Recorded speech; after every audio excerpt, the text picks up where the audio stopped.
సిద్ధం సభ మొదట్లో 3 లక్షలు, రెండోసారి 6 లక్షలు, మూడోసారి 12 లక్షలు, ఈ దఫా 15 లక్షలు. ఇది టార్గెట్లు పెట్టుకున్నటువంటిది. ఇప్పుడు కసి వస్తుంది. వాస్తవంగా ఏంటంటే ఈ మధ్యకాలంలో వైసీపీ క్యాడర్కి ఒక నిర్లిప్తత, ఏదో ఆశించారు వాళ్ళు. ప్రతి చోట కూడా ప్రతి కార్యకర్త ఏదో ఆశిస్తాడు. లక్షలాది మందికి చేయలేదు కదా పార్టీ. దానివల్ల దానికి తోడు స్థానిక నాయకులు తమని లైట్ తీసుకుంటున్నారన్నటువంటి ఒక విరక్తి, వాటిట్లో నుంచి వచ్చినటువంటి దీంతో అసలు పార్టీ పోతుందేమో అన్నటువంటి ఫీలింగ్ నుంచి దాన్ని సరిచేస్తూ జగన్మోహన్ రెడ్డి 1 by 1 స్టెప్ వాళ్ళని సైకలాజికల్గా సెటరైట్ చేసుకుంటూ వచ్చాడు. దాని పర్యవసానమే ఒక్కొక్క సిద్ధం సభకి జనం భారీగా పెరుగుతూ రావడం.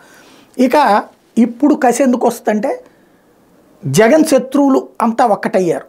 ఈవెన్ జగన్కి స్నేహపూర్వకంగా ఉన్నటువంటి భారతీయ జనతా పార్టీ కూడా శత్రువులతో జట్టు కట్టినప్పుడు మరి ఇప్పుడు జగన్ని ఓడిపోతే పర్లేదులేని కూర్చుంటారా వీళ్ళు?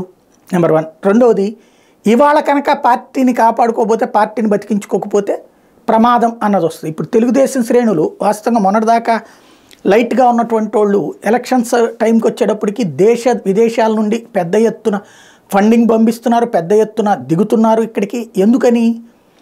ఈ దఫా తెలుగుదేశం గెలవకపోతే చాలా పెద్ద సంక్షోభం ఎదుర్కోవాల్సి వస్తుంది తర్వాత అన్నటువంటి భయంతోనే కదా వాళ్ళు.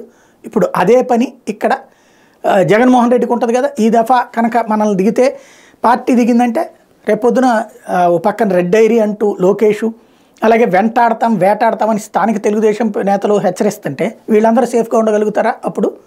కాబట్టి అప్పుడు గెలిపించుకోవాలన్న కసి ఉంటుంది కదా ఓవరాల్గా. అందుకే ఈ దఫా సిద్ధం సభకి భారీ ఎత్తున గ్యాదరింగ్ అనేటువంటిది వస్తారు అన్నటువంటిది వైసీపీ అంచనా వేస్తుంది.